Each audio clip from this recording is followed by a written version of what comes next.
Bert, thanks for meeting with me today. You We bet. are in the midst of studying real estate careers. Uh-oh. So I'm out doing my best to talk to people in the industries that we're studying about and trying to get some insight from the people actually doing it, Okay.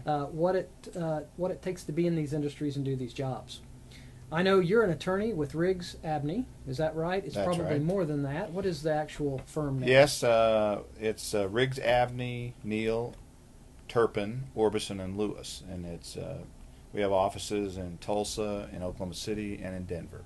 Okay.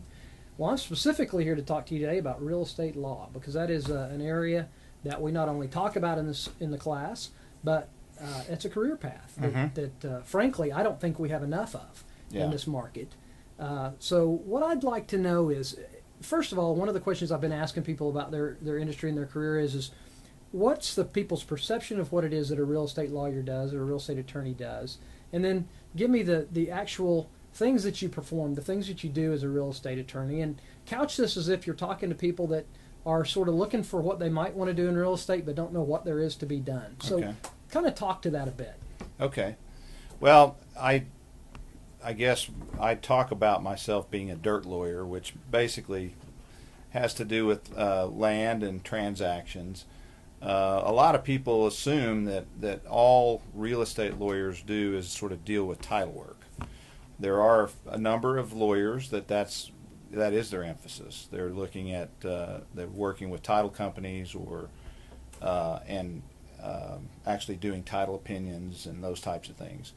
For me, I was interested in the building side and the construction side and creating new things and sort of different aspects of development that are impacted by the law. And so my undergraduate background was in architecture, and so I was sort of a natural builder wannabe type of guy.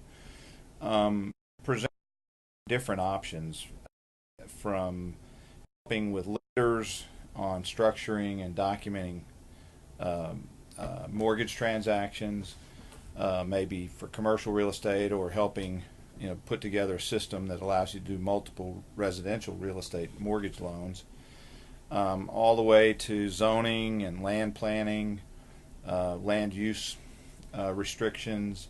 Environmental law is a big part of real estate because we have contaminated real estate. You have to deal with the liability that comes with owning real estate that's been contaminated in some way. Just all kinds of things from not just that you might not think about. Water law, for instance. There are rights to airspace that you create, particularly in dense environments where sight lines are important. Make sure that you see your space in a shopping center. Protecting that view. Yeah, protecting the view. It may be the view of the ocean, and protect your location as an anchor tenant in a shopping center and make sure they don't put a bunch of restaurants out in front of you or signs that block the view. So those are the kinds of things.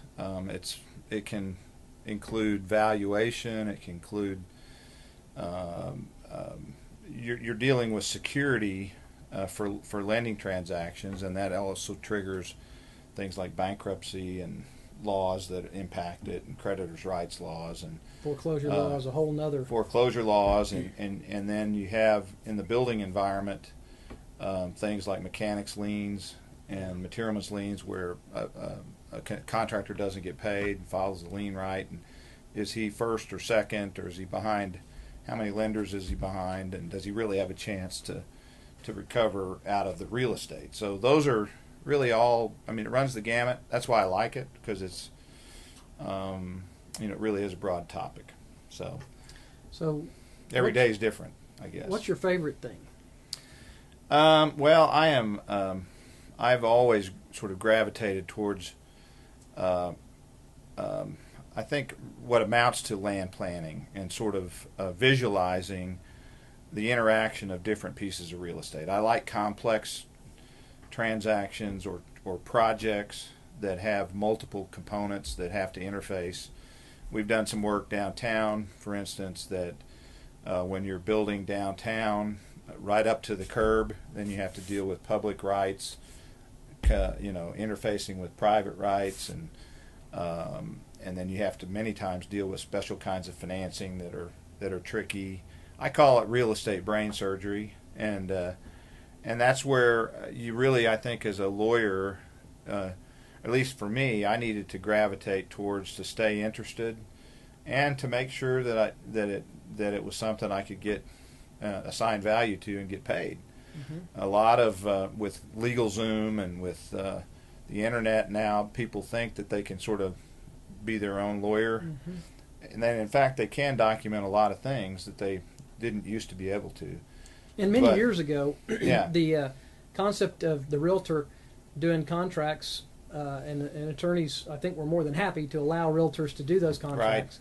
Right. But as a realtor, we're not allowed to do certain things. In other words, we have to use pre-printed forms. We can't create contracts from scratch. That's we have to leave attorneys to do that. Yeah. But most of the contracting, or a lot of the contracting for block and tackle deals, just base deals, are done by realtors now. But when it gets more complex and changes are to be made, then you do contracts, right? Yeah, there is a line really over which you start giving advice and crossing into the practice of law, as opposed to just documenting a transaction based on some standard forms that you fill in blanks. And I have a particular perspective because I am both a licensed broker and a real estate licensed real estate attorney, and we have different bodies that we answer to, codes of ethics that are similar, very, very similar, but different in mm-hmm. certain ways. Particularly in the area of confidentiality and attorney-client privilege and those types of things. So it's tricky, which is nice, because if it was easy, everybody'd do it. And I enjoyed my time in law school. I practiced for 12 years. Then I actually literally took a break for 12 years from the practice, doing exclusively real estate development. Now I'm back doing some of that, and I enjoy the mix, and so it's worked out. What's your least favorite aspect of the business? Well, I'm not a confrontational person. Litigation is by nature adversarial, and we do have a system that is expensive, and I have found that I do better trying to make deals happen as opposed to tearing things up or kind of going toe-to-toe in battle over a matter that's in controversy. And so I would say I've done some litigation. I've taken depositions. I've drafted pleadings. I've tried lawsuits, but that's not my favorite thing to do. Gotcha. A lot of people, though, are very, very good at it, make a great living at it, and absolutely love it. It's just not my temperament. Yeah.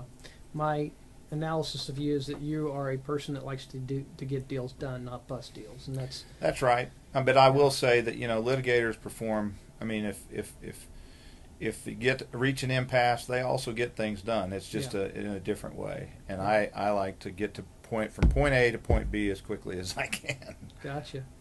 Well, Bert, thank you for meeting with me today. I appreciate this, and you do a little teaching too. Tell us who you teach for. Well, David, you're my boss. Not your that. Boss. But I've been privileged to work at a UCO as an adjunct and continue to look forward to doing more of that. It kind of keeps me on my toes. So Great. Appreciate it. Thank you for meeting with us today. You bet. Appreciate Thank it. you.